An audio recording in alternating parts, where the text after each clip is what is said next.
Hello, my friends, and welcome to a new episode of Unpeeled with Dr. Banana, a place where science meets stories of art, food, and culture. Welcome.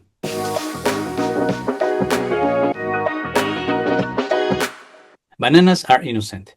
They sit in lunchboxes, they fuel marathoners, they become bread, smoothies, canvas for artists, or sculptures taped on walls in art galleries. They are the most exported fruit on earth, the most eaten fruit in many countries, a global commodity grown in tropical plantations and sold for less than a bottle of water. And yet, they are also a monoculture on the brink, a political story, a colonial story, a labor story, a biotech story, staple food, a story of extinction hidden in plain sight. The banana is comfort, the banana is capitalism, the banana is culture. Today's guest helped the world to see that. He didn't just write about bananas, he reframed them. He's an American author, columnist, journalist who has written for the New York Times Magazine, National Geographic, Wired. He's a former Marvel comic editor, a mountain bike Hall of Fame inductee, a Star Trek writer, a man who once tried to understand his father's obsession with birds and ended up helping millions of people rethink a fruit. And on a personal note, he once visited my research banana group during my PhD at Wageningen University to talk about bananas. He later wrote a beautiful prologue to my thesis. And since then, our conversations about bananas have never really stopped. Today, we unpeel the fruit and the author who helped the world to understand more about the history of the fruit that changed the world. Welcome, Dan.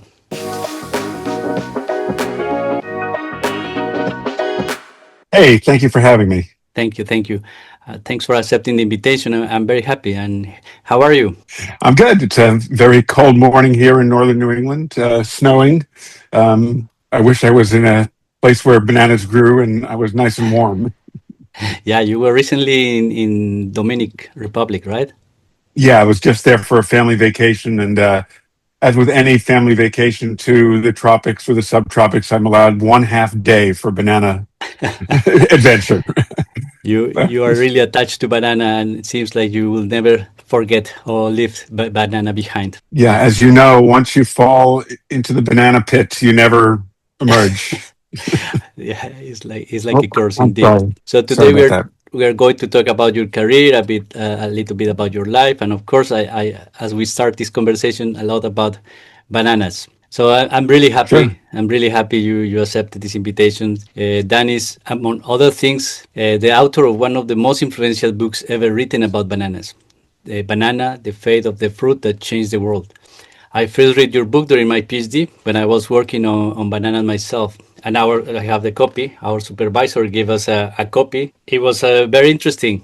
It was because, what you expect from a scientist is that he gives you a lot of scientific papers, dense books, reviews. But instead, he gave us this book and he said, you should start with this. And I remember I have to admit, I'm not very good at reading like books. I am reading a lot of papers and technical books, but I feel that I don't have too much time for books. But when I start reading this, was like an immersive experience. I almost read it in one sitting. Well, that's great to hear. That's Yeah. what any author would like the result to be. Yeah, it is really remarkable. It's a book that is, as I told you many times when we talked, that is a book that is not just cited in documentaries, in news pieces, but it's also cited in or referred in scientific papers.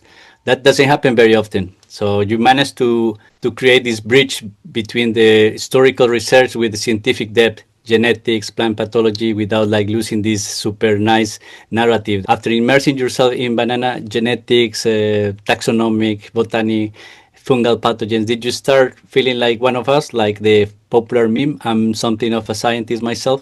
The book actually has changed my approach a lot, and it doesn't reflect really in the book because when I started the book, I knew nothing about bananas. I had a very multidisciplinary education where broad topics and sort of connecting things was critical to my academic work in college and after. But as a journalist, you focus on readability and on condensing and sometimes distorting almost information to make it simple and readable. And after I wrote the book, I realized like I wanted to go deeper with all of my topics. The banana research process was probably the greatest professional experience of my life, and it's continued now for almost 20 years, which Exactly. astonishes me. Nobody is more surprised than me that we are talking about bananas right now in 2026. But True. it really was an absolute joy, and it was hard. I mean, that was the fun part. I mean, I didn't know. I did write about science a lot. I had a scientific background. I minored in fish biology in college, so but I Uh-huh. wasn't very good at it. Um, but I had spent a good decade writing about science, and I didn't really have the tools I needed to write the book when I started the book, but I knew I could develop them, and that was actually the most fun part, was figuring out how to make this whole thing work, and it was not easy.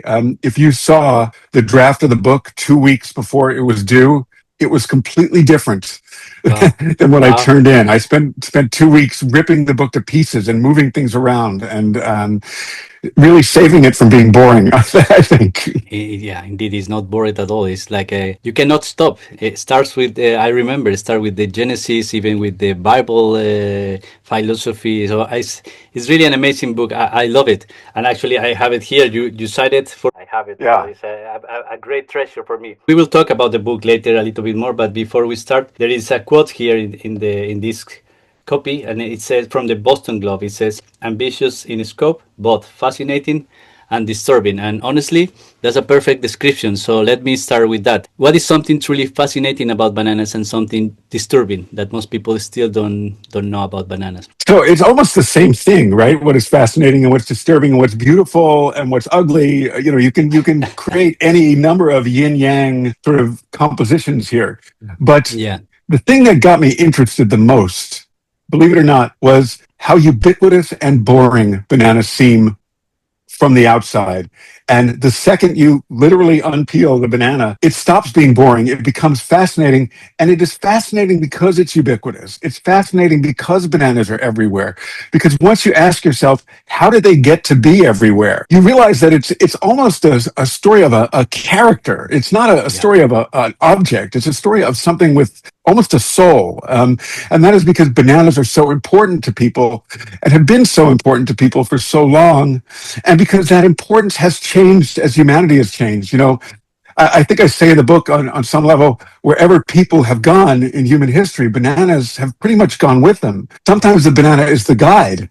Sometimes people are guiding the banana. And so that whole ancient story that's so fractured is fascinating. And yet that story has led to so much horrible things, politics, yeah. exploitation, environmental damage. So, like anything in life, there's a good and there's a bad. I am not a binary person. Like, I like the gray areas. I like the nuance. And bananas, as yellow as they can be, are filled with gray areas. And that's where I think the book likes to live. Exactly. All the memories of the book are returning to my head, and I remember how you describe how bananas became so popular in the U.S., for example, when the bananas were inexistent there, but suddenly it became the most popular fruit thanks to the breakfast, for example, with the Kellogg's or with the cereal with milk. So we will talk about that a little bit later. But before, I read that you started in comics, being an editor for Marvel, then a little bit of music, cycling journalism. How does some travel from sorry again. How does someone travel from Marvel comics to global fruit story? Well, this is why I'm not really rich, because I keep changing my mind. I mean, I'm joking a little bit, but I have known, when I give talks to young writers, and I do that a lot, I have known what I wanted to be, which is a writer, since I was 5 years old. And I'm very lucky with that. I can't tell you why. Neither of my parents had that background, but it's something I've always been interested in. And I think it's because I've always been interested in trying to figure out how things work. And I have always gone where my curiosity leads me. I think I always knew that journalism would be my sort of moneymaker, the way I earned a living. But I've always said, I want to do what's interesting. What's the most fun thing I can write right now. So when I got out of college, I had studied journalism and history, but I didn't want to be so serious. I didn't want to get a job yet. So I sort of fooled around a little bit, and I'd always loved comic books. I mean, I had a huge comic book collection as a kid. I drew cartoons. That was one of the things I thought I wanted to be, which I consider a form of writing. Mm-hmm. Was I was finishing college, and I didn't really know what I wanted to do specifically. Like, what kind of job would I get? Like anybody getting out of university, what am I? Am I going to go back to school? Am I going to get this job? Am I going to work at McDonald's? I don't know. Former teacher of mine called me up and said, "Hey, I'm working for Marvel Comics now. This is in the early 1980s, and we want to start a combination comic book and video game magazine because video games were brand new then." Exactly. And he knew that I loved video games. I loved gaming. Not now, but back then I did. Yeah. And he hired me to create this terrible magazine called Blip, which I have Okay. some copies of somewhere. But it was Marvel's first attempt. It was really the first attempt of any media company to combine the characters they had established in one medium with electronic entertainment. And so I did that for about a year, but the magazine was really bad. Partially because I didn't know what I was doing. I was 20 years old. And partially because Marvel didn't understand. Honestly, the editors, and I was a huge Marvel Comics fan, the editors who I admired, the writers whose names I'd been reading since I was a little kid. I don't want to say anything bad about them, but they were scared of video games. They thought it was going to put comics out of business. And so the company sort of was not ready to do No, not ready. that. Yeah. And so after that happened, and I lost the job because the magazine went out of business, but I'd been writing some fiction, and I had a mentor, a wonderful professor in New York, older guy, who had been in Paris in the 1930s and had that sort of romantic view of being a writer. And he said to me, "You just lost your job, sell your car so you can have some money and go to Europe and travel around." And at that point, I was like, okay, I think I'll do that. I was like, I didn't, because I literally started the Marvel job the day before my college graduation. I had no breathing No room. break. Yeah. And so I needed a break. And I was playing, my family is very musical. I was playing saxophone at the time pretty badly. But I went to France and got a job as a counselor at a house where sort of troubled teenagers lived. And me and some of the other counselors started a band. And so for like a year and a half, we sort of traveled around France. I was learning the language, and I didn't think about writing at all. And, sort of learned that I wasn't going to be a musician. Yeah. so, uh, but had a good time, and finally came back to the U.S. and was like, sort of, what am I going to do next? And at that point, I didn't really know. But at that point, I went to grad school for one semester. I went to New York University, Tisch School of the Arts Film School, and I realized I did not want to learn how to make movies because I'm a writer. I didn't want to hold a camera. I didn't want to set up lights. I wasn't going to be good at it. So I dropped out. And for the next 2 or 3 years, I did a million things. I worked Exploring. in the library. I explored around. I worked in restaurants. And finally, I love bikes. I love biking. I was in New York. I got a Yeah. job as a bike messenger. And this is, you're not going to believe this story, but one day I worked for a travel agency delivering airline tickets. In those days, there were paper tickets and they had to be delivered. So I went into this building, 250 West 57th Street in the middle of Manhattan, up to the fourth floor, delivering this airline ticket. And it said on the door, Harvey Comics. And Harvey Comics is Casper the Friendly Ghost, Richie Rich. It was actually the biggest comic book company in the world at one point, bigger than Marvel, Okay. bigger than DC. And I went in there and I met one of the editors, an older guy, said, "Wow, this is so cool. I love Harvey Comics." And I really do, actually. And I said, "Can I have a job?" And he said, "Sure, why not?" Why not? And so I started working for them as just doing errands, getting coffee. I started writing some of their smaller scripts and stuff like that. Eventually, after a year, I was recruited by DC Comics, which wanted to start a line of these were considered little kids comics. They weren't really, but they were. That was the market. And DC wanted to start a line of those, and an editor there named Joe Orlando, who was one of the creators of Mad Magazine and one of the most legendary comic creators in history, Yeah. hired me, and he had a whole career planned out for me. He was going to be, "You're going to be a DC, and in 5 years you're going to be a senior editor, and in 10 years you're going to be the VP of editing." And after a year, I said it was the same thing that always happened to me. I'm not writing. I'm managing. I don't want to do that. And so I finally had that. I must have been 25, and I had that moment of truth. What are you good at? What can you get a job doing that's really going to be doing what you do, what you want to do, instead of working toward what you want to do? And I realized journalism was sort of was what I was good at. In high school, I'd worked after school at the New York Daily News, which was then the biggest newspaper in the country. And I started applying for jobs and ended up getting one, moving to Los Angeles to take it. And from then on, I've pretty much been a journalist, although I've always made detours. Yes. So my first job in journalism, and that's actually interesting because it's sort of a topic for a book I'm working on now, was for what's called a news syndicate, and what that means is they distribute stuff. For example, we distributed peanuts. So we were sort of Charles Schultz would send his artwork in, and there were tons of daily comics that we distributed. And so that was one of the reasons I got this job, was because I had some experience in cartoons. But I also was doing a little writing, what they call features, like cooking stories and things like that. And I was helping a famous advice columnist whose name was Ann Landers. She was the most famous of these people would write in and say, my boyfriend is cheating, what do I do? And my job was to help select what letters she would answer. It was a really fun job, and it was in LA, which I'd always loved being in. And at the same time, I started sort of getting into mountain biking, and eventually this syndicate sort of crashed and burned, and so I got laid off from my third job, as I had from the first two, and I was broke, so I had to go back to New York where my family was. Somehow I stumbled into a job on a trade newspaper, which is a newspaper that's for people in a specific business. Okay. Mine was in advertising. It was a magazine called Adweek, which still exists. And it was the first real journalism I did with serious reporting.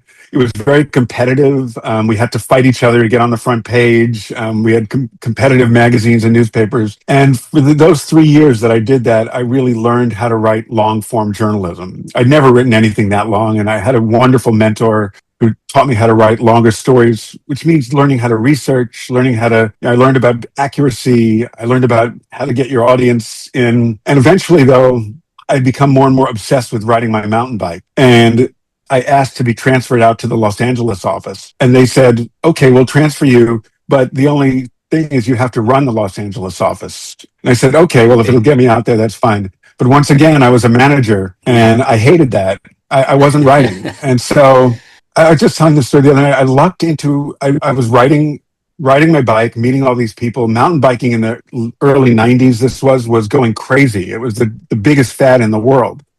There was a magazine called Bicycling, which still exists, which was a very conservative, non-youth oriented bike magazine. It was boring. It was terrible. I never read it. I was in my 20s then. I thought I knew everything. And they wanted to capitalize on the mountain bike market because there were many magazines that were doing this, and they were seeing all this money go out to the competitors. And so they hired me to create this magazine called Mountain Bike, to co-create it. And we did that. And it was a huge success. It was the first success of my career, really, the first hit. But the thing that it really allowed me to do, I realized after a couple of years, was I'm writing for this magazine, but I'm also assigning stories. I'm sending people all over the world to write about biking in Venezuela, or biking in Mexico, or biking in the Soviet Union, or wherever. Why don't I assign myself to do that? Why should all these other guys get to travel and me not? And so Exactly.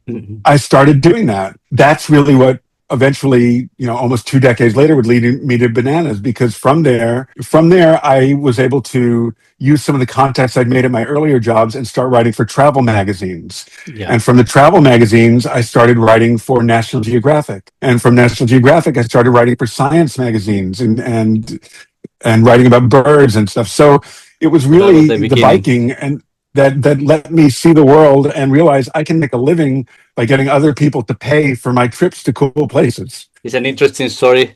People can think that you get bored of your jobs, and then you just change and like to explore other things. That happens many times. Like you, I loved comic books. I loved superheroes, and probably like you, I love science fiction. And from the time I was a little kid, I loved Star Trek, the original series, and then The Next Generation. I was a huge fan. I went to Star Trek conventions when I was a teenager, which probably explains why I never had a girlfriend. But when I was in Los Angeles working at Mountain Bike, I met a guy who was a writer for Star Trek. He became a friend, and we would talk about Star Trek. And he's like, "You know a lot about this." I'm like, "Yeah, well, I'm an insane fan." He says, "Well, you should write for us." I'm like, I can't do that. I don't know how to do that. He says, "Why don't you try?" And trying means you go into them and give them story ideas. And so I started coming up with story ideas, and they kept rejecting them over and over. But I'm the kind of person who doesn't like to hear the word no. Uh-huh. So every time they rejected me, I'd come in. And finally, I came up with an idea that they liked. I knew they'd like it. And I wrote the script for an episode of Star Trek The Next Generation. And the funny thing is that also leads to Bananas in a way, because after I wrote that script, it was good. I mean, I'm not saying it was good. I'm not bragging. It was like people liked it. And the Mm-hmm. guys at Star Trek said, you should really come work for us, full time. You'll make a lot of money. You'll have fun. And at that point, I was beginning to travel a lot, like I said. And I had a choice. Do I take this job at Star Trek? And by the way, a lot of people are going to say I made the wrong choice. Do I take this job at Star Yeah. Trek and make a lot of money, enough money that I will be probably set for life if I do this for 5 years? Yeah. Or do I keep on traveling and follow what my heart says I want to do? And I remember very clearly talking to a friend of mine, and he said, "Listen, you are either talking about writing on Star Trek or being on Star Trek. If you travel, you're going to be exploring the universe, just like those superheroes and It's a heroes good that you advice. idolize. You know what you need to do." And he was right. So I very carefully said thanks, but no thanks, and moved on. But I will say the funny thing about Star Trek, it teaches you humility, because I wrote one episode, Mm-hmm. and I can tell you with 100% certainty that more people saw that episode on just the first night. We're not even talking about reruns, which continue. Just the first night, than have read everything I've ever written in print, including my banana book, put together over my entire career. Wow. 20 million people saw that Star Trek episode, and I guarantee you I've not had 20 million impressions for my entire body of work. Is that important? Not really, but it's just a different medium. But Okay. so Star Trek also led me in that direction. That happens. Yeah, yeah. And one of your, apart from the banana, of course, there is another Meyer book, let's say, and is the one that you wrote because your father wanted to see every bird on Earth, something like that. So can you Yeah, tell me a yeah. little bit about that? I'm gonna get a copy of it. Hold on.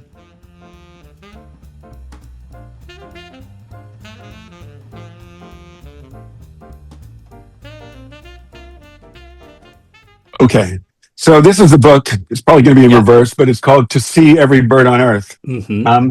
So when I grew up, my dad wanted to be a scientist very badly. He wanted to study birds, and he had been interested in birds since he was a very little kid. My grandparents were very conservative, very religious. They were refugees.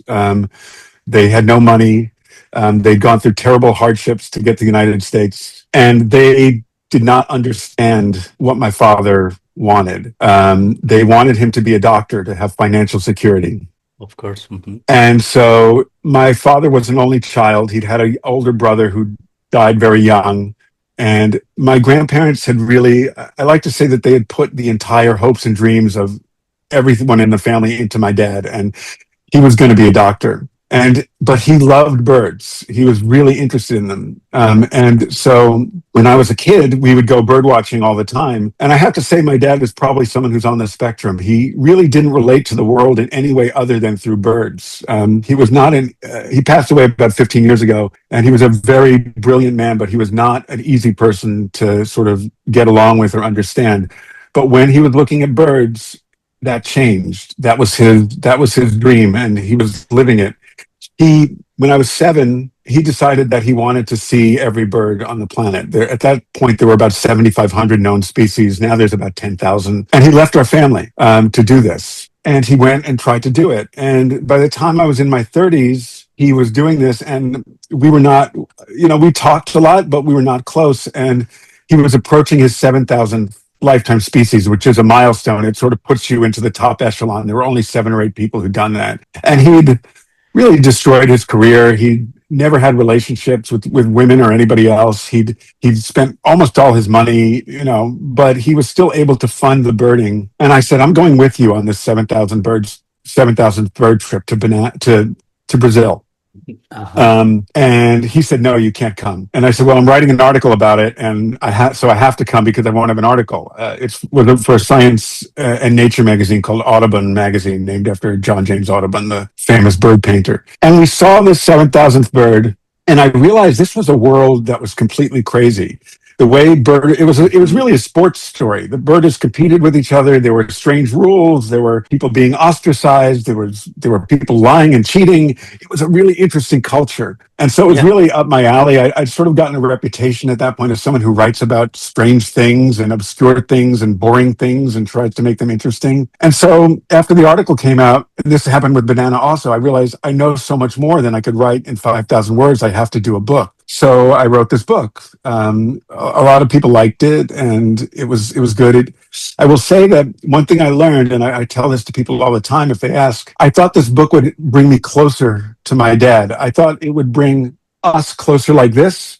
But in Yeah. fact, he stayed over here, and I had to go all the way here because Yeah. he wasn't Exactly. going to change. And that was a really important life lesson for me, was like, you have to meet people on their own territory. Yes. Um, Yes.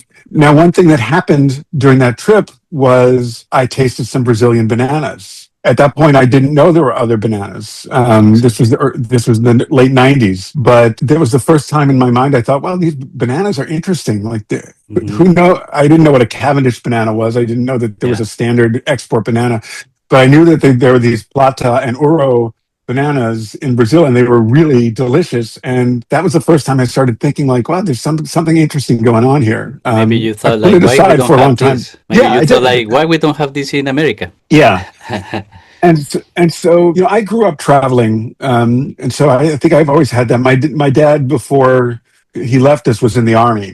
And so we were stationed in Germany, and we traveled all over Europe. And so I always had that travel interest, and that sort of drove my career. So the trip to Brazil to me was not a big deal. At that point, I'd learned to communicate and get along with other people. And so the Bird book came out.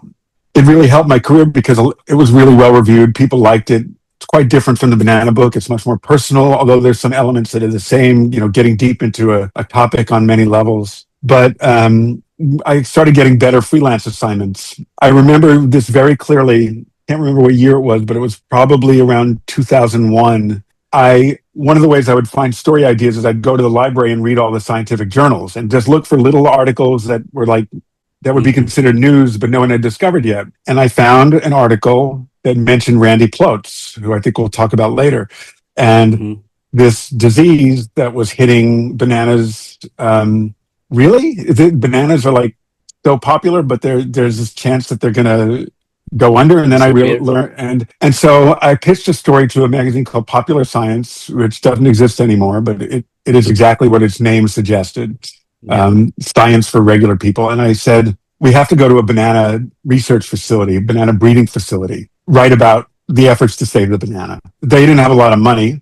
So they said, go someplace cheap. And I was like, how about Always. Honduras? Hmm. And in Honduras, there's FIA, which is, as you know, the former Chiquita research facility that's now a government quasi-public Yeah. banana research facility. And from there, everything started. The best part of that trip was, have you ever been to FIA?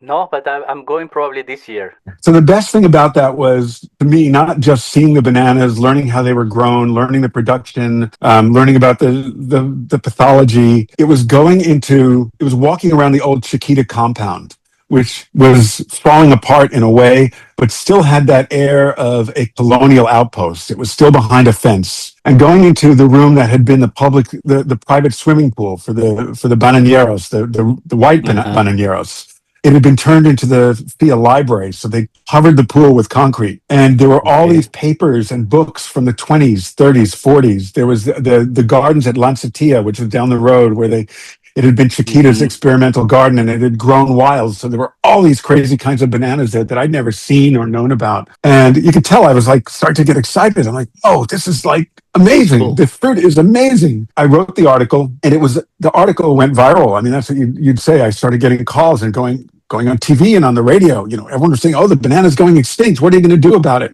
It's like, well, it's not really quite that simple. But as a journalist, you know that when you get a hook, you got to reel in the fish, So in that article, So you already mentioned about the cabin. This is a clone. You mentioned like the yeah, highlights. I would say okay, okay. yeah, That was it yeah. got so What I, popular.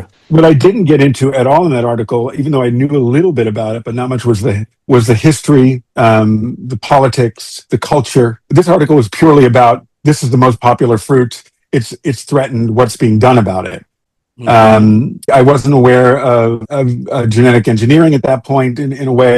So it was a very conventional article, but the hook, the banana may go extinct, was really big, and people went for that. So this magazine article came out. It was very popular, got a lot of attention. I could not stop thinking about bananas. I kept doing research, even though I'd already been paid, and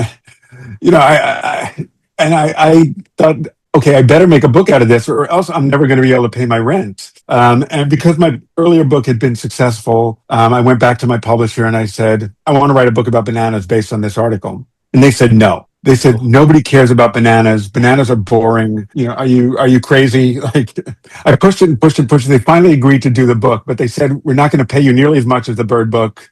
This is on you. We're not going to print many copies oh, because no one's going to read this book. No one's going to like it.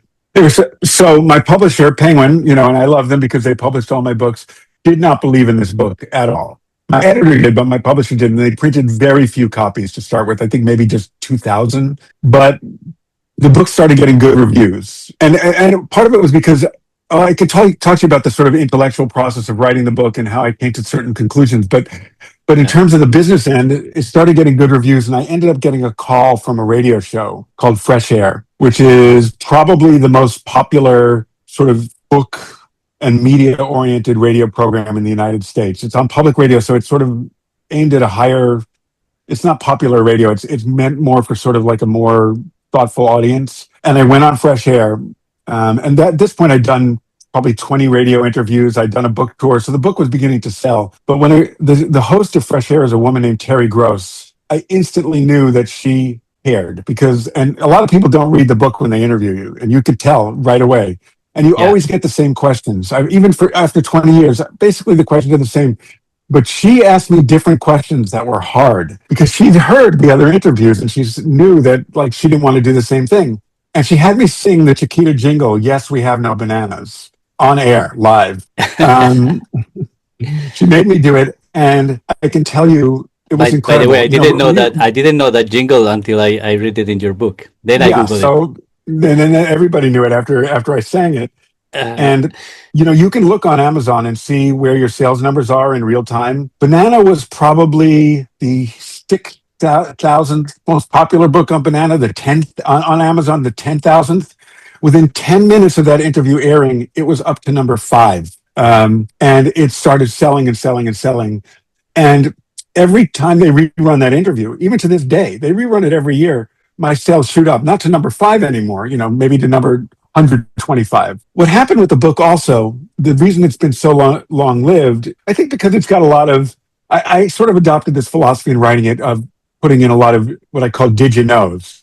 Did you know bananas are the most important fruit in the world? Did you know bananas cause all this political problems? And then sort of making people feel entertained by the fact. But at the same time, because I wanted the book to be interdisciplinary, I wanted it to be about politics and history and religion and science. I worked really hard to sort of integrate all that. And that started leading to the book being assigned in college courses.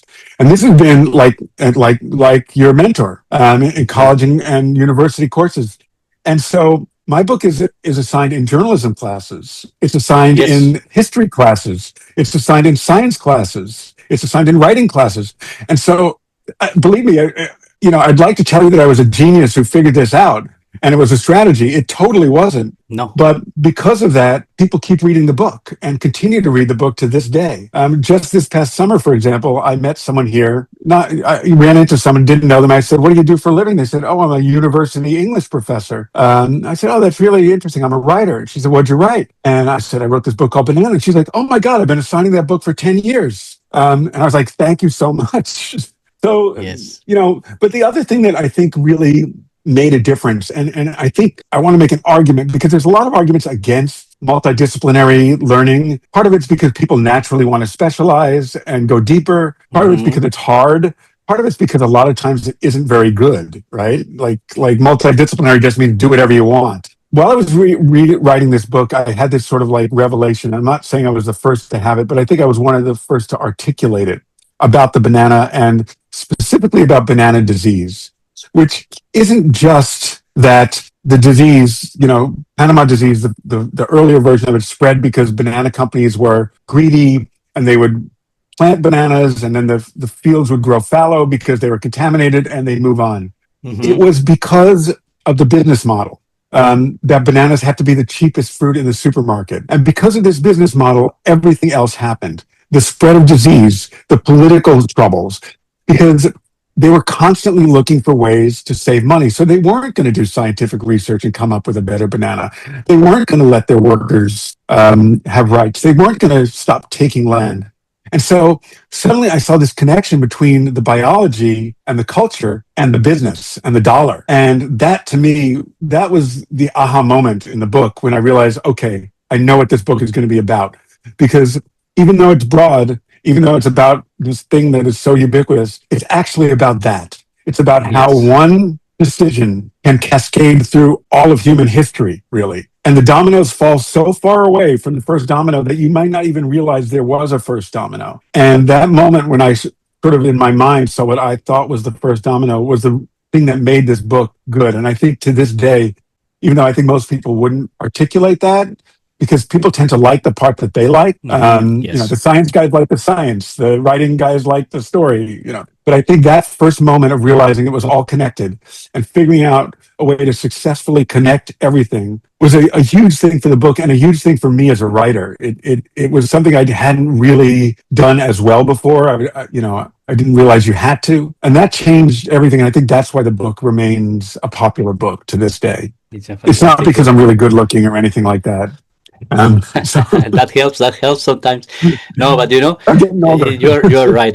To be honest, I don't like the chapter about Colombia, but it's not your fault. It's not my fault. It's just that I would prefer to have a nicer representation. But it's a sad story. So from reading your book, I'm very excited, always very happy. But when I read that part of Colombia, it's really like this is not nice. But Yeah, it's, it's as I said, it's not your fault. It's just you're just telling the story, and well, it I has to mean, be. think about how it is to be an American who knows this history. Especially given what's Yeah. going on in the world right now. I mean, Colombia would not have happened without the United States pushing Colombia over the edge of that cliff, Yes, right? that's true. And I think it's really important that we know this history, and we need to be pragmatic about it in a way. I mean, it's 100% wrong to kill people. It's 100% wrong to exploit people. It's 100% wrong to destroy the environment. But bananas have provided a benefit Yes. to millions of people, both Yeah. where they're grown and where they're not grown. And so, Well, and, nowadays and just the bananas are the number three most important product in Colombia for the economy. So yeah, and everything when you're telling a story, going all the way back to Aristotle, you need a hero and a villain, an antagonist and a protagonist. yeah, And so, even when you're writing about a fruit, I mean, you have to be more nuanced than that. It's not a good and evil thing in bananas, but the tension in that book, the tension in the story is all the benefit and love bananas have, and all the terror and horror they've caused. The two are not able to be separated from each other, right? You can't hmm have one without the other, and that's why it's a good story because it's Adam and Eve, it's good and evil. I mean, I chose the Garden of Eden to start with, both because it's an agricultural metaphor, but more importantly, because it establishes the fight between good and evil. And what happens is, mankind emerges from the Garden of Eden, neither good nor evil. We emerge with the ability to do both. And that is sort of the story of the banana also. We do good with it, we do bad with it. One lives with the other. They're not able to be separated. yeah. In any case, I really recommend this book for everyone I do too. because every time I talk or I recommend this book to a different person, it's very interesting that every person has their favorite part. It's always they come with the best part of the book and they say that I really like this part of this. This was the best part, but it's never like the same. Every person has their own favorite part of the book, so it's really nice. And for me, as another personal note, I also like drawing, I like its roles, so heroes and villains. And I stopped doing that for many years because I really focus on my science. But when I got your book at the university, I had a colleague, and together we had the idea to start making drawings based on your book. So because Ah, you have a section in your book that is like the story of the banana. Your book is so easy to read and is for everyone to understand complex things like plant diseases, genetics. How did you approach translating this complex, like for example, the plant pathology to your book? You sure. mentioned Randy Ploitz. Maybe that was also Well, the beginning. I think. Randy was the first person I interviewed. And Randy, I mean, I've met a lot of great scientists. They're wonderful people. I've learned a lot. Randy made it easier, though. Randy knew how to speak in a more public way. And so he explained things to me. But I think in the big picture, and I'm grateful to him, and I'm sad that he's passed away. We Yeah. were last year, I took my family on vacation to Miami, and we went to the city of Miami's. It's called the Tropical Fruit and Spice Garden, which has Hmm. about 40 banana varieties growing there. Randy helped start that garden in the 1980s. Yes. We got to taste. I took my kids on a tour. They got to taste their first exotic bananas, and it really made me feel like this was a guy who. I mean, none of this is possible without him. No, he's number one. But in terms of how to make it readable, I mean, one thing is I didn't know much about it, right? So I had to figure out how to explain this to myself, Yeah. and I had to figure out how to. I mean, whether you're getting a PhD or whether you're not going to school at all, you have to start with the basics, right? And so I had to figure that out. But the other thing was sort of I had to rethink the way the book would be structured. And what I mean by that is, I think I told you 2 weeks before the book was Yeah. due to be turned in, the manuscript, it was completely different. It was a very traditional nonfiction book. It was 10 chapters.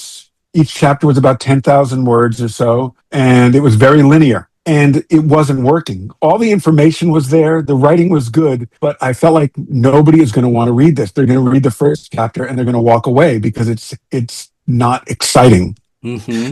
This was about not just 2 weeks before it was done, but it was 2 weeks before my wife and I had just gotten engaged. We were like traveling, and I remember I was carrying the manuscript with me, and I was completely distracted. I was like, "This book is terrible. Like it's going to stink," and it did. It was terrible. And we were at a wedding, and she was in the wedding. She was a bridesmaid, and I was not in the wedding. So I was in the hotel, and I had this 300-page manuscript, this printout, and a pair of scissors. And I started cutting the book into pieces, little tiny pieces, some just 3 sentences, and laying them out on the floor of the hotel room. The whole room and the walls were covered with pieces of That's this book, and I crazy. was moving them around like playing Tetris. Finally, I realized shorter chapters make things bounce off each other, and I started saying to myself, this is a game of ping pong. You do one thing and then bounce off and do the other and then bounce back and bounce back. Everything has to be interesting. And as soon as it stops being interesting, change the subject. And that was a huge moment for me. Like I'd never written like that before. I had to sort of let go of this idea that the book would be serious. And I had to say, how do I make this fun? How do I make this as fun for the reader as I'm having fun doing this, but I'm not translating that fun onto the page? How do I make it fun? And the answer was to make it digestible, to focus to a certain extent on it being a little sensational, to lean into the parts that people are going to find sexy, like the story of how people slipped on banana peels was real. That's interesting. The politics also, how to make that palatable, but not make it scare people away. The answer was to sort of like focus on characters like Machine Gun Maloney, this banana industry thug who overthrew the government of Honduras with an amazing name that you couldn't use in a movie because it's too ridiculous. And so that sort of changed everything. And all that information was there. So luckily I didn't have to go back and do a lot of research, but I did rethink the book, tape everything together in, one long pile, and then just when I got back, started at the beginning and rewrote the entire thing. Hmm. And that's why the book, I don't know how many chapters it has, maybe 80. I don't know. Maybe 100. I can't even tell you. So that's how that book really happened. And so when you're a writer also, and it's also, I think, true when you're a scientist, you're looking for a result, right? That's going to make you feel happy. That's going to make you feel good. You don't want to live in Yeah. frustration and think, I mean, you always look at your work and say, "What did I do wrong? What didn't work? What's going to be better the next time?" And that's important and necessary if you're going to be serious about things. But there's nothing succeeds like success, right? And as soon as I read that book in the final form, I was like, "People are going to like this. I don't know if they're Good. going to buy it, but they're going to like it." And but I will tell you something. That there's a lot of just like in academia, there's a lot of politics in publishing. My editor, who was my longtime mentor and who really started me, had been fired for very unfair reasons, and a Oh, new guy had come in, and he didn't like the book idea at all. He didn't like no. Banana. And I really thought the book was going to sink because they weren't promoting it. But then, very luckily, he got fired, and a person who I knew and liked took over, and she supported the book in a big way. And in addition to doing radio interviews, and I learned something about promotion, which I think is still true today. Although you would add social media to the equation, you have three ways of promoting a book back then, or four really: public readings, television, radio, and printed reviews. Printed reviews mean nothing. Like the New Okay. York Times reviews my book and it's good, I sell a few extra copies. TV Okay. and radio mean everything, just like social media do now. So Okay. I was really lucky to get on the radio a lot.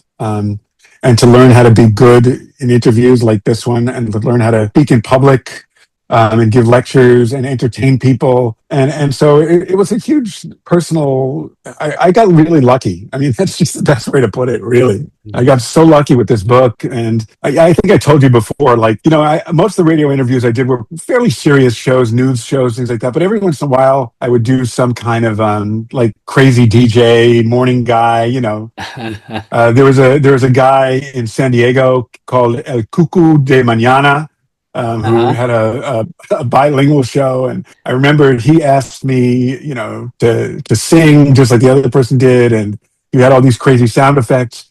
And he was the first one who called me Dan the Banana Man. And I hated that. Like, Yeah. but after a while, I realized, no, don't hate that, because that No. is the thing. That's who you're going to be from now on. And even now, like, I'm not really making money from the book. I don't get, maybe I'll get a little check from time to time. It's at the most a few $100s a year. And I spend a lot of time on bananas, so that's unfortunate. Like, it would be nice to get paid, but Of I will course. say that since the book came out, I've written just as much about bananas in magazines, and I've learned as much about bananas from people like you, from people like Hurt, from people like Ronnie Swennen, from Randy, from traveling. I've learned as much about bananas after that I knew before. And if I wish I could do a second version of the book, because there's a lot I would do differently, including fixing a lot of mistakes. But nobody wants a sequel when the original one is still selling. So there you Yeah, go. people might say there is no need, but I think there is. I think Yeah, I always encourage you to go to the second book because there are a lot of things to do to add, and maybe you know more. And another thing before I forget is that something also very remarkable is that, for example, every time there is a new incursion of the Tier 4 in a new country, I'm interview, Hert is interview, scientists are interview, and suddenly Dan Koeppel is also there. And I'm like, oh, good. yeah. It's interesting Well, because, as I said, you should receive honoris causa diploma as a scientist also because you helped to. I told her he needed to give me one. I want a PhD so I can get Yes. paid to teach. But Well, but I think it's partially because I know what journalists want. I'm good. I yes. interview people. I mean, you're interviewing me, and then in 2 hours I'll be interviewing somebody else. So Yeah. I know how this works. And I mean, it is interesting that I get the same questions every time. Maybe you do too. And no matter what the level, the question sometimes comes in a more sophisticated way. Like I gave a really fun talk last year at a university in California. Really Hmm. smart kids. I mean, these were like serious science students. All of them were going to go on to graduate school, and they asked the same questions in a sophisticated way. But it was still the same question. Yes. But you can't be boring, but you also can't be repetitive. You have to like really think every time. Like, what is this person looking for? How can I give meaningful answers? How can I serve them and their audience? How can I be fun? It's not hard with bananas because I get excited about them, right? Like you do too. Like Yes. for some crazy reason, I get excited. And the funny thing about my book, that the thing that's most it sometimes it bothers me, but for the most part, when it bothers me, I'm like, oh, Dan, don't be an idiot. This is great. Is if I'm walking down, if I'm walking into a party and someone says, oh, this is Dan, he wrote a book about bananas. And someone they'll say, did you know that this is not the Cavendish is not the first banana we ate and it's endangered? I read something about that somewhere. I'm like, yes, that's me.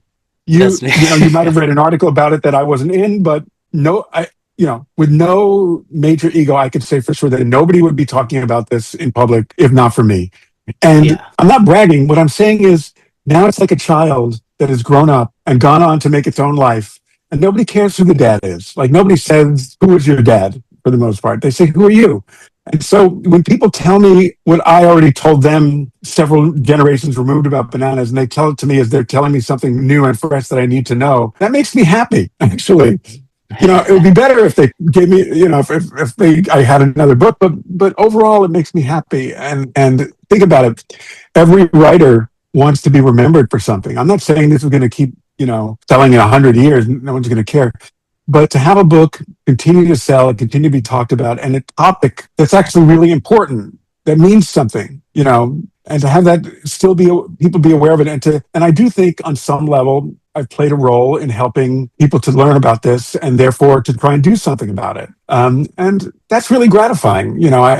It's kind of what every journalist wants, right? I can I imagine. mean, there's a Yes. lot of other things I'd like to say about bananas, and it's been hard to find a way to say them, and so that's frustrating. But as far as what I've said already, it's been great. Yes. Because of the time, let's go to the another segment of this podcast that is called the banana questions. So these are a little bit difficult, uncomfortable, or just different kind Yeah. of questions. Okay. If you were writing the banana book today, what would you add, or what would you take out? Against the advice of my publisher, and I think it would be the same advice today, I would put my citations back in. The book in the original draft had full citation, and Mm-hmm. I was told by my publisher, and I wasn't experienced enough then. She said, "No one's going to want to read this book. It's going to seem academic if you Yes. leave the citations in. So take them out and just create a table, an index at the end." I regret that because I think it's important to do, and I don't think it would have made a difference in sales. I think there would have been a way to do it. So there's that. I think at some point I probably should have pushed harder for a sequel when there was a chance to do it. There were a number of interesting moments. I was asked to write a children's version of it, which was really interesting, but a lot of things didn't come to pass. But basically, I would make fewer mistakes. I would lean content-wise. I would lean heavier into the diversity element and less and make the argument for genetic modification, which is an argument I firmly believe in.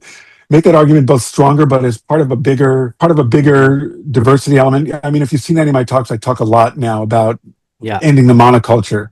Yes. And as ending the monoculture would be great, but it's probably almost impossible the way the world is now. But I still think it's as a journalist, as a writer, it's my job to sort of dream a little bit. I can Yeah. afford to speculate, and so I think I would have speculated a little harder. But other than that, I think it's as good as anything I've done. And there's not a lot I would change. No, this is quite complete indeed. And talking about what you just commented, actually, I'm working now on banana breeding, and our kind of slogan is that diversity is the future. So we want the end of the monoculture by creating new resistant bananas, but not one. And So and I'm I will talking. tell you, when Yep. I wrote the book, scientists like you were not saying that.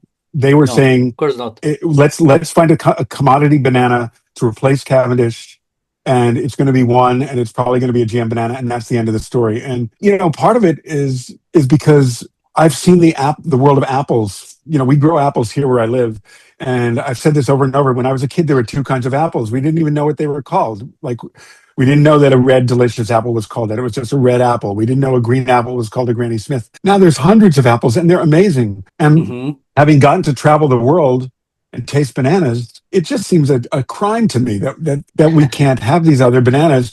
And the excuse that, oh, well, the systems don't exist, the technology isn't there, is just a bunch of bull. I mean, I hate to say it, but you and I both know it was done before, and they said it was Yeah. impossible before. But you're telling me that I can get fresh cherries from Chile 3 days after they've been grown on my rural supermarket shelf and you can't get a banana, Yeah. not true. It's just not true. And it's No.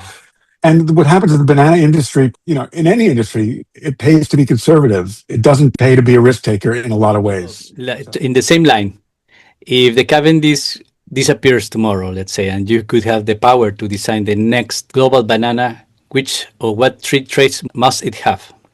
well, so I wouldn't design the next global banana. I would design the next global bananas. I mean, that's the number one thing. The Yeah, trait, and you see, your question actually gives a hint to that. If we're talking about one banana, then we are talking about what trait must it have. If we're talking about multiple bananas, then no one banana has to have all those traits. Maybe the commodity banana has to have most. And that trait would, of course, be toughness, ripening and okay taste. That's pretty much it, disease resistance. But if yeah, we're talking a banana market with 10 bananas, then we can have a banana that's not for everybody. yeah, We can have a banana that's for gourmets. We can have an expensive banana. We can have a cheap banana. So we don't have to ask that question. And that's the best thing about it. So when I meet people like you who are doing great work, with looking at new breeds thank you. and breeding, and then I think, but what's not being done right now? What's not being done is smart guys like you from banana growing countries are learning to grow bananas, which is really like, that's the most important thing. But are people learning? Are engineers being trained? Are people learning about logistics? Are people learning? Because what really needs to happen is don't just need to learn how to grow these bananas in the glass house or in experimental fields or even in the countries where they're grown. We need to learn how to transport and market them. And until the banana world starts understanding that engineering is just as important as biology, this dream of the multi banana universe is not going to happen, and it Mhm. needs to happen, right? Exactly. This is interesting. Do you ever feel responsible for creating anxiety about bananas? 100%.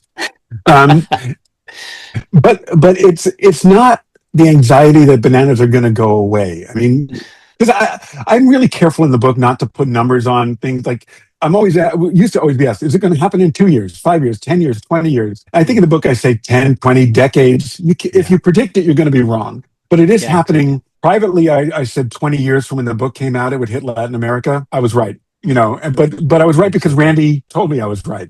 Well, but But the anxiety people have, and I get this question every time, is, you've told me so much about bananas. I feel guilty. Should I stop eating them now? And people really are upset about that. They get yes, mad, yes. That's why I And ask. yeah, and so I've heard this question over and over. I used to give them a sort of longer answer, but my answer has changed. And my answer is, I don't know.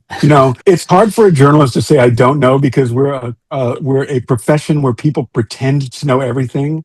And one of the things I've learned about writing about science and dealing with scientists like you is it's important to say, I don't know. Let's figure it out. Let's find out. Yes. That's what science does that journalism rarely does and should do. Hmm. And so when I say I don't know, what I can tell you is that every product we buy has problems. Every product we Yes. buy has benefits. And what I'm asking you to do is to think about it and make Yeah. your own decision. And some people say, "Oh, that's bullshit." Like, you need to tell me, but I won't. I used to sort of say, be more like, you probably shouldn't, but that's hypocritical. I got 5 bananas on my kitchen shelf right now, so if I Yeah. can't do it, knowing all I do, I can't expect other people to do that. And a comment that Yeah, I'm going to tell you now. So I see the book, and according to this, you visit the Netherlands in 2013. yeah, At that moment, only 5 countries reported the disease of Fusarium. Nowadays, it's 22. So yeah, just imagine. So this is I'm giving you more ideas to keep thinking on writing a sequel. yeah. Well, and let's just say a major banana company really didn't like what I wrote. They didn't like Yeah. what I wrote about their history, but even more than that, they didn't like what I wrote about the crisis with Cavendish. They said to me, they wouldn't talk to me. I had one conversation and they said, this is not a problem because it's not going to spread. But if it does spread, we can do something about it. Even if we can't do something about it, we're talking 100 years from now. So who cares? I mean, that was actually what was said to me. And I went right to Randy and I said, is this true? And Randy said, no. Of So course not. so when I say that I predicted this would happen and I said it would hit Latin America, I'm not saying I was smart. I'm saying Randy was smart. and the other scientists I spoke to, I have no qualification to predict the spread of a pathogen. I know nothing about that. I'm not trained in that. But when every single scientist who didn't have a financial stake in selling bananas told me, you're going to see it in Latin America within 20 years, I said that with 100% confidence. I'm not happy about it. Yeah. But what makes me even less happy is that they lost 10 years. The stuff you're doing now, there needs to It's be too more late. of it. Even now, there's not enough. But No, no, no, it's too late. it's gotten very late. And as you know, fusarium is a really difficult enemy, and banana breeding is a really difficult job. Yes. And I worry that despite all the smart people looking at it, it's not, I mean, history says this battle could not be won except by No, a totally alternate breed. that's So correct. I don't want history to repeat itself, but I'm glad that I sort of was one of the first, if not the first, to sound the warning in public. So yeah, I remember when I went to give conferences around the world, the question was always like, when is coming? When is going to arrive to Colombia or to Ecuador? And I don't know. I don't know. It can be already here, but we haven't seen it yet. So we don't know, but we have to be prepared. And now, as you know, it's in Ecuador, Colombia, Yeah, Peru, Venezuela. It's already in Latin America, and it's the place of the yeah. biggest exporters of banana. Okay, let's continue with more banana questions. So, Okay. if plant breeding or gene editing save the Cavendish from tier 4 tomorrow, would you celebrate or worry about what it enables next? Can I say both? I would celebrate, but I also always worry about what's next. Both because historically people haven't worried too much about what's next. They've sort of said, okay, this problem's solved, and then they sleep on it for a long time, and then they get woken up by the problem again. But also because I think it's important to always think in a bigger picture way, to plan for the future, to think globally. So it's very important, as I've always said, to replace Cavendish with a commodity banana, but that should not be the end of the story.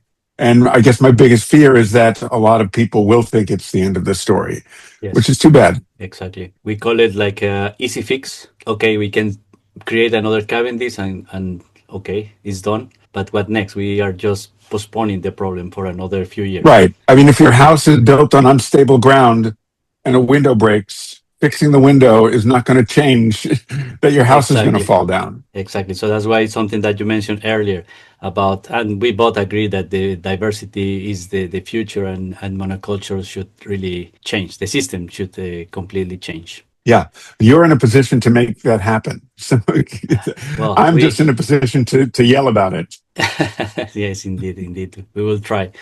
Do you agree that bananas should cost more than they do now? That's a really hard question. I think, okay, so the bigger picture is we import fruits, all from all over the world. I have Chilean grapes right now in my kitchen. I have mangoes from Asia. Is that sustainable? In the bigger picture, is the banana sustainable at the price, and especially at the prices it's at? I think we understand that banana workers have been really exploited, and in many places continue to be exploited. So I think it is important that we pay for things what they're worth. At the same time, having bananas being really cheap, cheaper than they should be, in any sort of logical way, makes bananas more available, and that's important to people. It's nutritious. It's important. It's a good thing to have a very inexpensive fruit. I mean, I just noticed today my local supermarket is selling bananas for 39 cents a pound, which is less than they were 20 years ago. So it's a really complicated question. I think the answer, though, is bananas need to be more expensive, but we also need to think more about the entire bigger picture of why that's so, the business model, and how people benefit from both cheaper fruit and expensive fruit. Has anyone in the banana industry ever told you that your book caused problems to them? Yes. I, Yeah, there's a couple of people who, for various reasons, in some cases political, in some cases related to them not thinking or agreeing. So yeah, I've been yelled at a couple of times, but I think for the most part, there's been respect and kindness. And another issue I think has been sometimes as a journalist, it's not the same job as a scientist. My job is to gather information and mhm, to mhm. bring it to the public. I think I'm Yes. good at that job, and I don't. There are journalists who are terrible at that job and are not irresponsible. But I don't think I'm one of those. I think although we all make mistakes, and I've made mistakes, I think I try very hard to be accurate and fair. But at the same time, it's my job to report information. And Yeah. so there are times when there's information that I've learned that should be known to the public from a journalist's point of view, that shouldn't be known to the public from a banana executive or a banana scientist point of view. Hmm. It's been very difficult to balance that at times. And in addition, I like everybody I've met in the banana world. I mean, even the people I haven't agreed with, I like and I respect them. And I don't want to harm them or make them uncomfortable. But in the profession I've chosen, and I've been doing this for close to 50 years now. I've been a journalist since I was 16. There are times when a personal relationship with someone gets damaged even by the things you feel you need to reveal. And so the answer for that is transparency. So what I'll say to someone is, we're talking now, and don't say anything that you don't think you want printed. Or if you want to tell me something, say, don't print this, because I will pay attention to that. If someone says, I want to tell you something in confidence, please don't use it, I'm usually going to say, fine. I'm not going to betray anyone. I'm not going to say yes and then do it anyway. Exactly. But it's hard. And so I think my book is called Problems for Some People who are very connected to sort of government and government efforts to maintain a banana crop. I think on some level, early on, a lot of people in the banana world were like, who is this guy who doesn't know anything, coming in and Hmm. telling us what we know, what we should know, and what we don't know. And my argument to that has always been, I'm not saying I'm the smartest guy or the dumbest guy. I'm saying that I think I did a good job. I think it's a good story. I think it's important ultimately. I think most banana people, even those who resented me early on, would say, well, Dan's book has really raised awareness of this in a good way. And so a lot of us are probably doing better with our careers because more people are interested in bananas. I think that's true. Like you That's said, nice. your professor made you read my book, Yeah. and that got a lot of people interested. So I think people now understand what I was trying to do. Early on, there was this like, what is this guy trying to do? Just make a lot of money? Believe me, I didn't make a lot of money. I think overall, it's been a really positive experience. I don't think I don't think I've made any enemies. Hmm. Um, Hmm. and if you want, I can tell you an interesting story that Yeah. I'm going to have to be a little bit oblique about it because I don't want to hurt anybody's feelings. But when I wrote the book, and as you know, the book, I wouldn't say it's critical, I'd say it tells the reality of it and lets Hmm. people draw their own conclusions. At one point, I received an email, a young guy who had a family member who worked at the company. And I could tell in his email that he was very hurt, that he had a lot of pride in what his family member was doing, and he was angry at what I had written, even though I hadn't actually mentioned this family member by name. And he wrote a pretty mean, almost abusive email to me. He was 19 or 18 at the time. And I wrote back to him and I said, I didn't fight him. I said, I'm really sorry you feel this way. I understand that it's probably hard to hear these things. I'm not going to say I'm wrong because I believe I'm right, but I am going to say that I'm sorry if you personally feel hurt by this. Yeah. And I didn't hear back from him. Well, about 15 or 12 or 13 years later, let's say. So this gentleman is now in his 30s. As you all know, we think differently when we're 19 than when we're 35.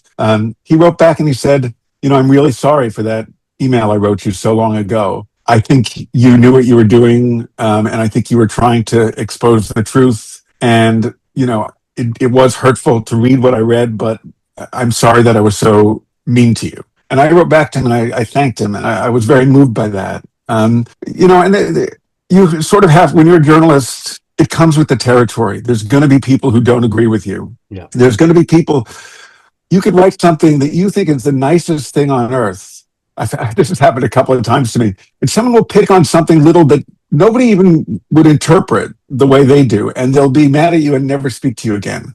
I think I work differently than other journalists. I try to treat everyone with a lot of respect. I'm Mm-hmm. not looking for gotcha or scandal. I'm honest with people about what my intentions are, and I try to have a dialogue. I really believe that people I talk to, and I think a lot of journalists don't believe this. I'll probably get in trouble for saying that, but I believe that it's a privilege to talk to people. And then when people spend their time with you and tell you their stories, you owe them a level of respect because they don't Yes, I have to agree. do that. No. And I think there's some journalists that think, oh, you just need to talk to me because I'm the guy who's getting the news and you're part of the news. I don't believe that. Mm-hmm. Mm-hmm. I think it's always that respect has to be earned, that a dialogue has to be earned. And one of the things that you have to do, when I was 13 or 14, I had a mentor in journalism. I was just beginning. I had a teacher who was also a newspaper reporter. And he said to me something that I've never forgotten, which is correct your mistakes as big as you make them, which means if you make a big mistake, you have to have a bit of big correction.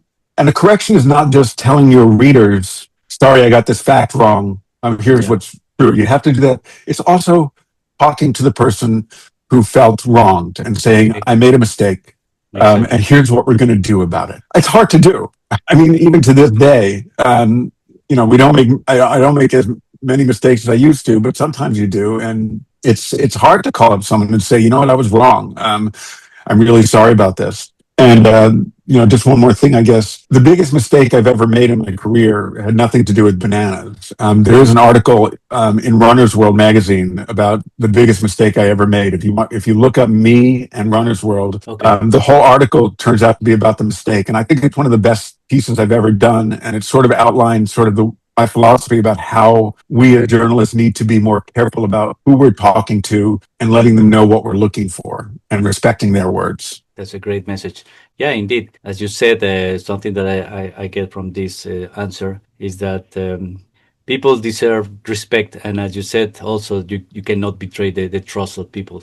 When they tell you something, when they trust information or something personal, and they said, like, for example, don't write about that or don't put this in the video, the less you can do is just respect that. Yeah. And I could say, I've been doing this a long time. And when someone says, don't use this, sometimes you don't need to use it. But a lot Hmm. of times, what you can do is say, this information is really important, but I Yeah, understand why you don't want me to use it. Let's figure out a way. I'm not going yeah, to use it. If you tell me no, I won't. But let's try and talk this through and figure out a way yeah. to include this information. And let me explain why. Now, that doesn't always work. But again, if Hmm. you're honest with people, the hardest part is really, I think a lot of people don't understand. They'll say, you'll do the interview and then they'll say, please let me see the story before you write it. Hmm. You can't do that. And the reason you can't do that is because everybody takes something back. What you can say is, I've recorded this conversation. Hmm. And if there's anything that you regret saying, tell me now or call me in a couple of days we could talk about it. But Yes. I can't let you read my story.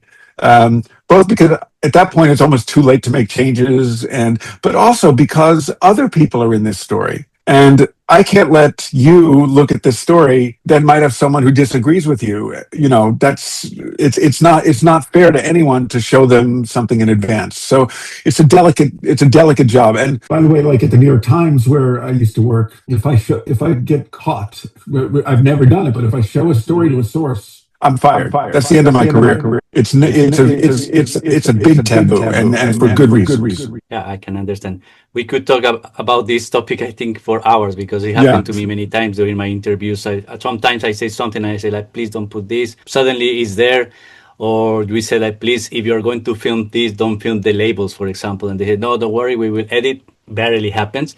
So now we are more prepared for those kind of things. But I think the message is to respect and to discuss, not to talk about things before you proceed with these stories. yeah, and to understand that it is a privilege, like to spend time with you writing a story Yeah, when you're telling me your story. That is a privilege for me. That is, I'm yeah. I'm lucky you're doing that. You don't have to do that. And I think a lot of people.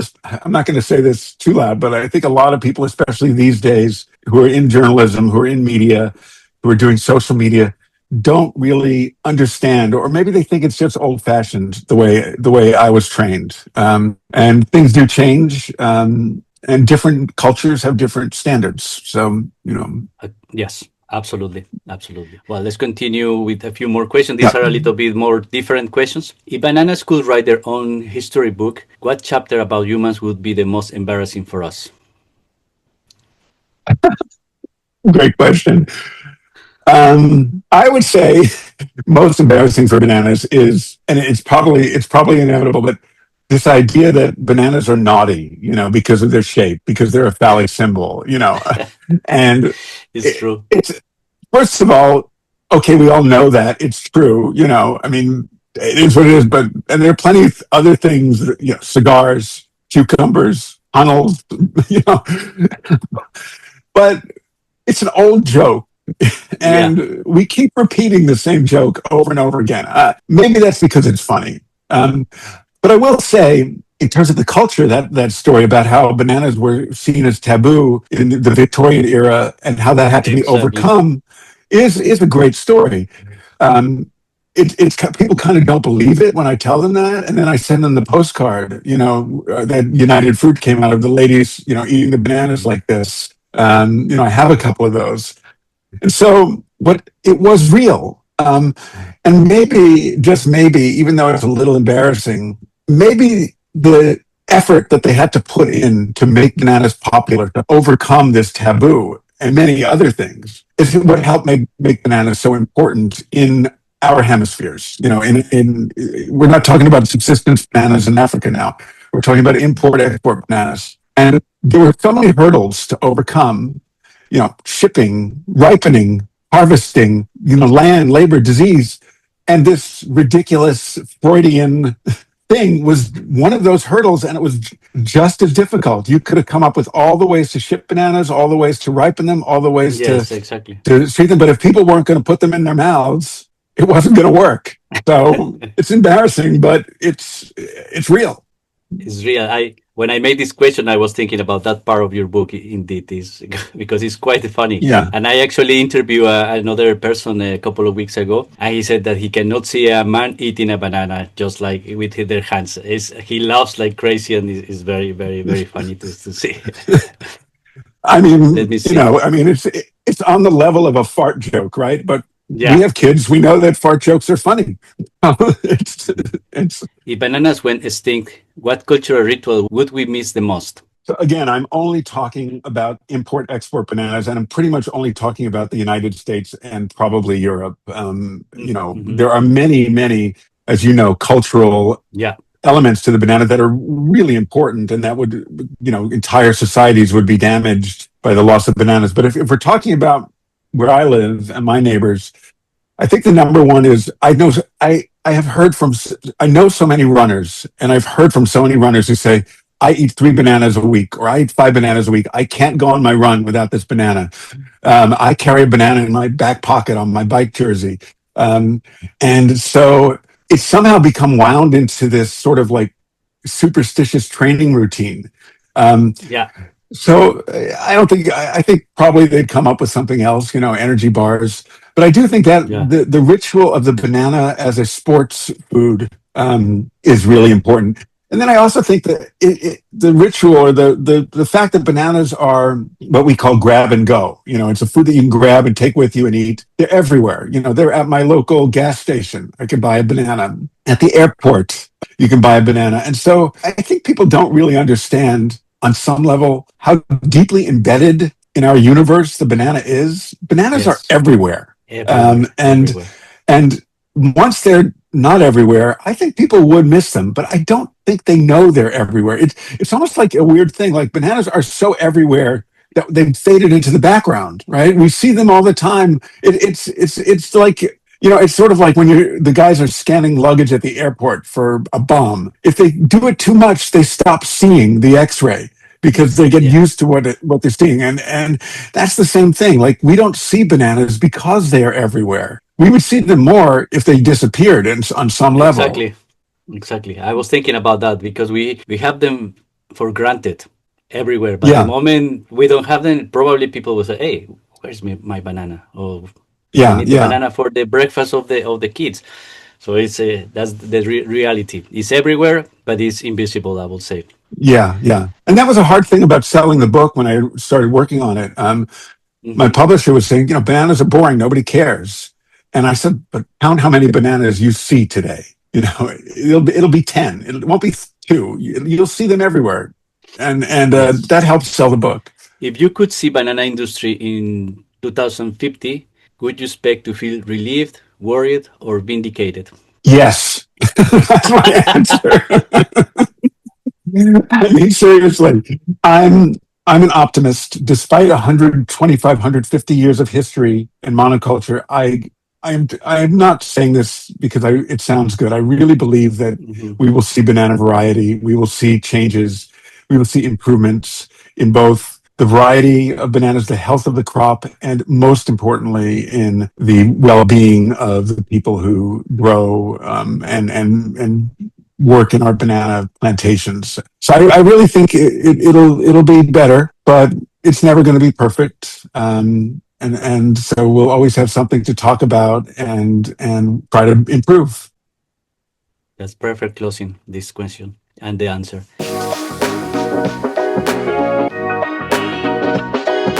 So now we pass to the next segment of this podcast that is called the peel list. So this is a quick, relaxed, short answer questions. Okay. Okay. Okay. So let me see. My lights are terrible today, even worse than last time. I need more professional lights. Okay. So your favorite book or books? Don Quixote is my favorite book Wow. by Wow. Cervantes. I've read it probably 50 times in my life. And it's a tough book to read. It is. It's big. It is in Spanish, so I can imagine. Yeah, in English too. And In I've read English, multiple yeah. translations. One of my dreams has always been to write a book about Don Quixote, which is a book that's about books already. But to me, and I'm not really a big fiction reader, but Cervantes is, okay, I'm just going to say it. Cervantes is up here and Shakespeare is here. Oh, That's the way wow. I see it. I wanted to ask you exactly that. If you really think that Cervantes is equivalent to Shakespeare, because that's the analogy that everyone does. So you put it, They died on the same day, Shakespeare and Cervantes. yeah, They didn't know they had never heard of each other. They didn't know each other, but no, Cervantes to me is as good as it gets, and that book always moves me on so many levels and makes me happy. I mean, it's fun to read. I love it. it's fun. It's fun. I love it. I love it too. And those are those kind of books that you hate when you're a kid because it's an obligation for us in the school to read it. You hate it until you are 25, 30 that you can read it again and you Yeah, have the tools to understand because when you're I think it's not a book for young people. yeah. Okay, so coffee or tea or banana smoothie?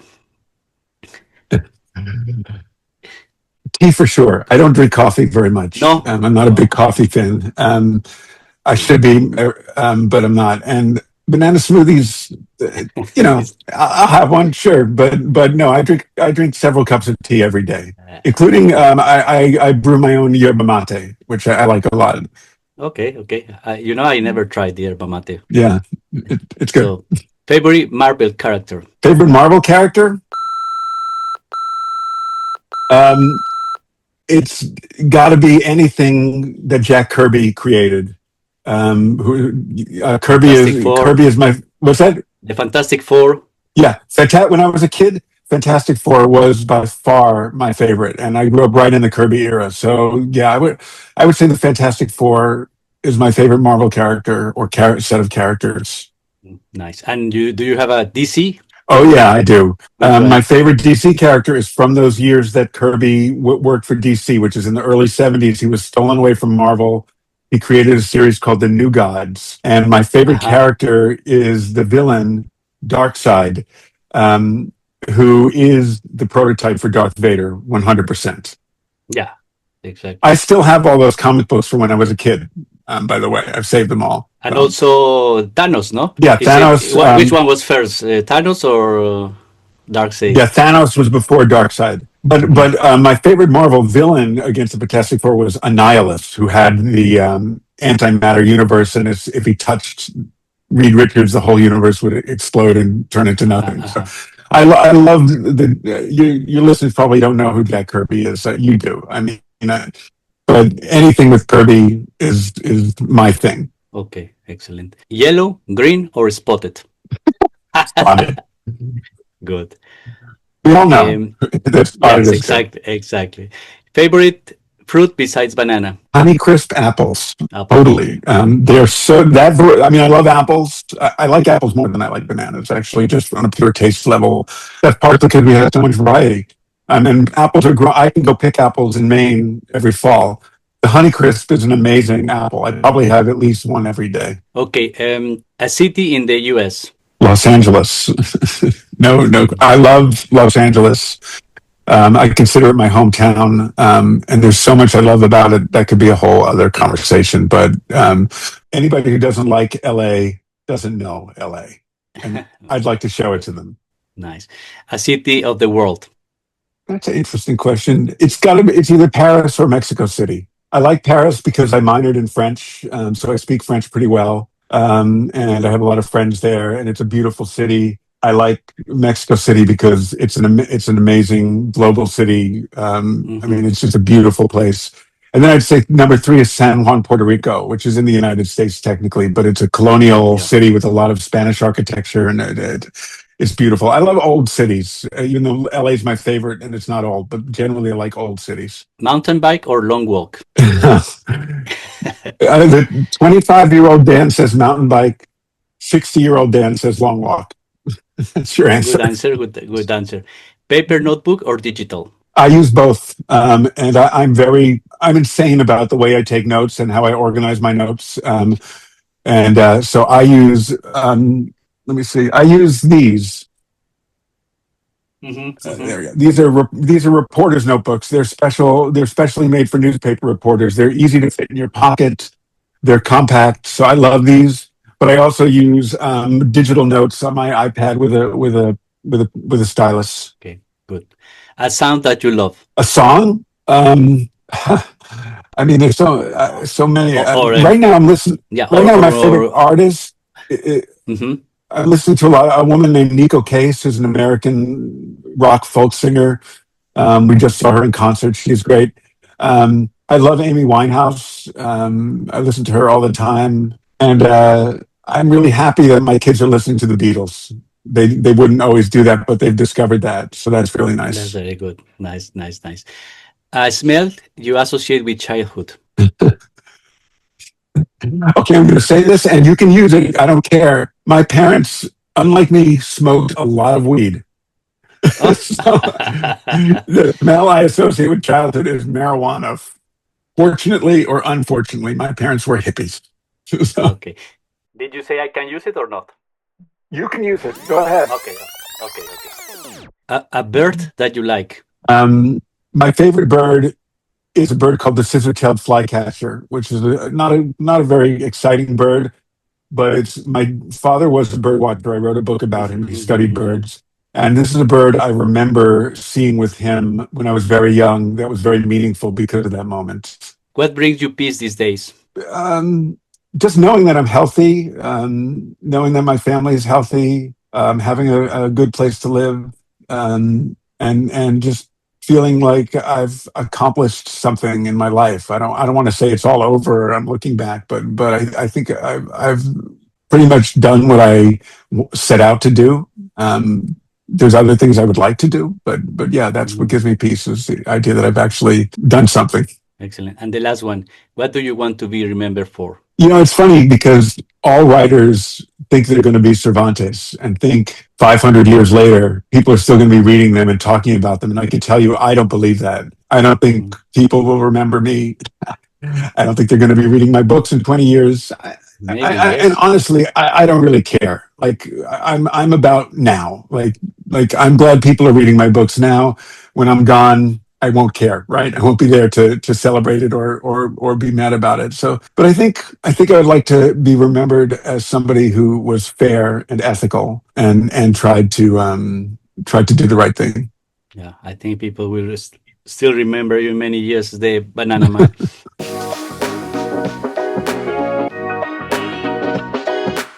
This was Unpeeled with Dr. Banana, where we peel back science, story, culture, and sometimes entire food systems. Dan, you once helped me to frame my own research through your writing. You visited our lab when bananas were just plants in the greenhouse, and the pathogens like Fusarium, for example, were still unknown for most of the world, but you reminded us that they are also stories. Today, we have talked about monoculture, capitalism, extinction, fatherhood, destiny, comics, fragility, and yes, fruit. Bananas may look simple, but they are biography, they are politics, they are memory. If this episode makes you look at your fruit bowl differently, share it with someone who thinks bananas are boring. They are not.